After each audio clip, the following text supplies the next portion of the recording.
চিকিৎসার গাফিলতির অভিযোগে রোগীর মৃত্যুকে কেন্দ্র করে বিক্ষোভ।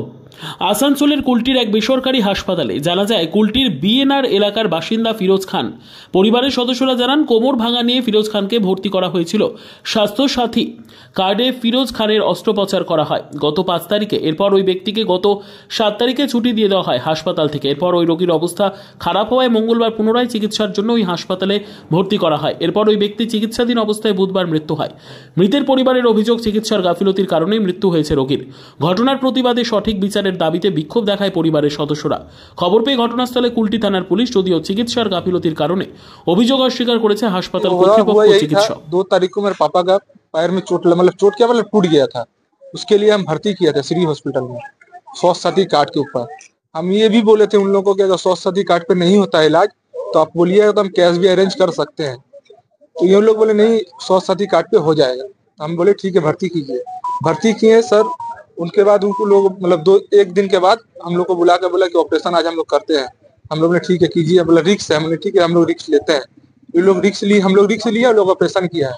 ऑपरेशन करने के बाद 1 दिन का बाद ही छुट्टी दे दिया है, जिस कारण मतलब पेशेंट उस कंडीशन में नहीं था, छुट्टी के लायक कंडीशन में नहीं था, लेकिन लोग जबरदस्ती डिस्चार्ज लिए। ऑपरेशन कब हुआ? ऑपरेशन एक मतलब जैसे 3 तारीख को ऑपरेशन हुआ था ना, तो 4 तारीख को लोग छुट्टी दे, 2 तारीख को भर्ती किए, 3 तारीख का ऑपरेशन पैर का, कमर का हड्डी टूट गया था।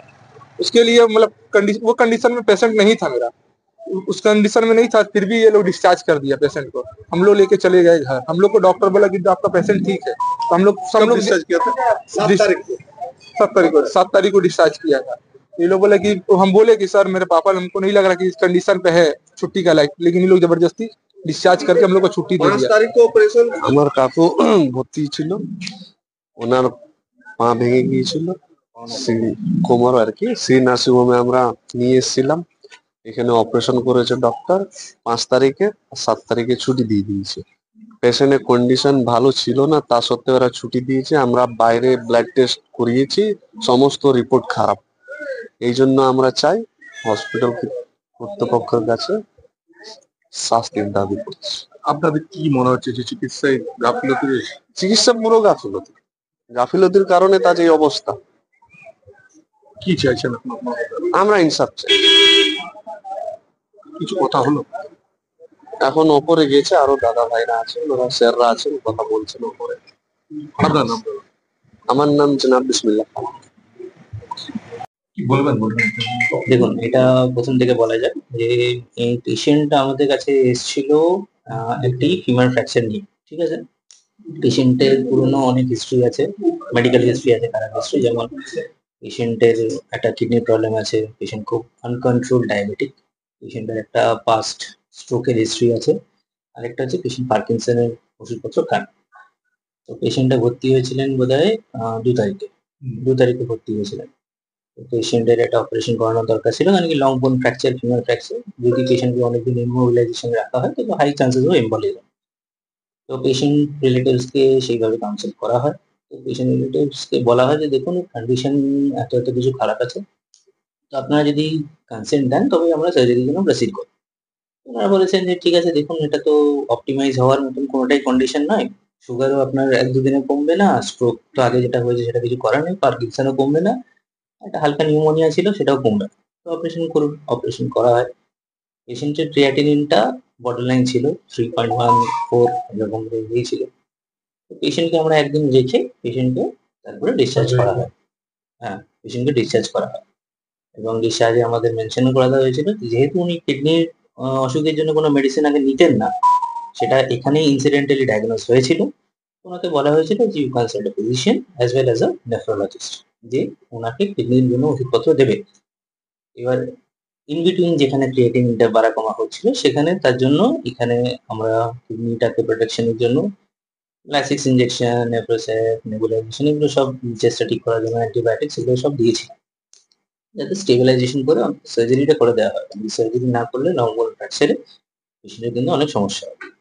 পেশেন্ট বাড়ি যান এবং ওনাদের যেটা বলে দেওয়া হয়েছিল যে ফিজিশিয়ান এবং নেফ্রোলজিস্টকে দেখানোর জন্য, ওটা ওনারা দেখাননি। হতে পারে হয়তো মিস করেছেন বা কিছু হয়েছে। তারপরে পেশেন্টকে মোস্ট প্রবাবলি কালকে রাত্রিবেলা ভর্তি করেছিলেন। পেশেন্টের কন্ডিশন খুবই খারাপ ছিল, ক্রিয়েটিনিন আরো বেড়ে গেছিল 7।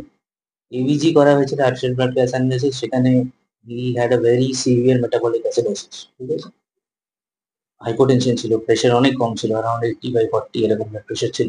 আমরা নন অ্যাডভাসোপ্রেসিন দেওয়া হয়েছিল এবং আমরা এবিজি কারেক্ট করেছিলাম, ঠিক আছে। কিন্তু যেহেতু এত লো ব্লাড প্রেশার, সেখানে কিন্তু ডায়ালিসিস করিয়ে যে আমি ক্রিয়েটিনিন কমাবো সেটা কিন্তু পসিবল নয়। এত কম ব্লাড প্রেশারে ডায়ালিসিস করলে কিন্তু কার্ডিয়াক অ্যারেস্ট হতে পারে এবং সেই জন্য পেশেন্টের ব্লাড প্রেশার কিন্তু ওই দেওয়ার পরেও বাড়েনি।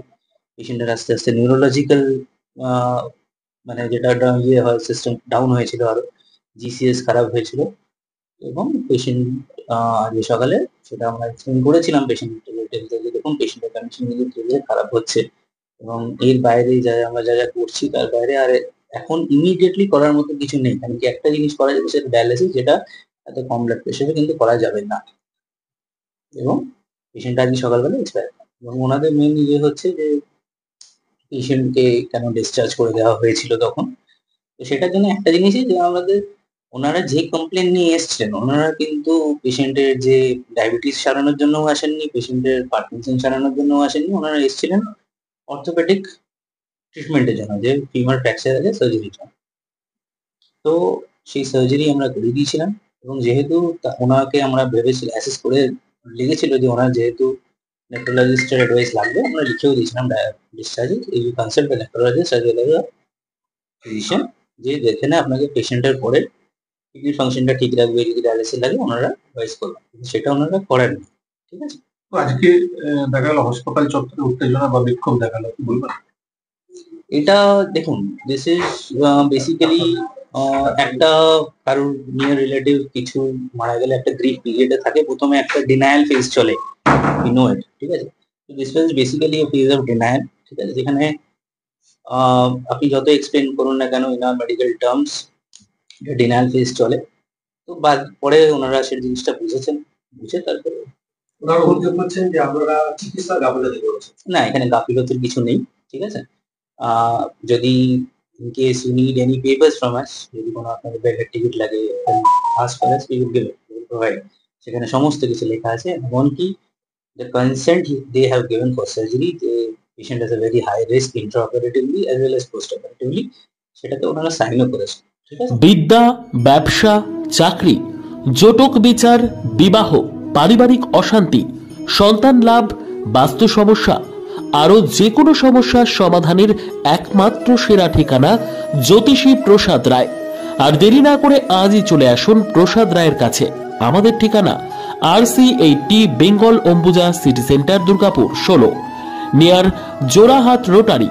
ফোন নম্বর 7407250555 অথবা 9064620444।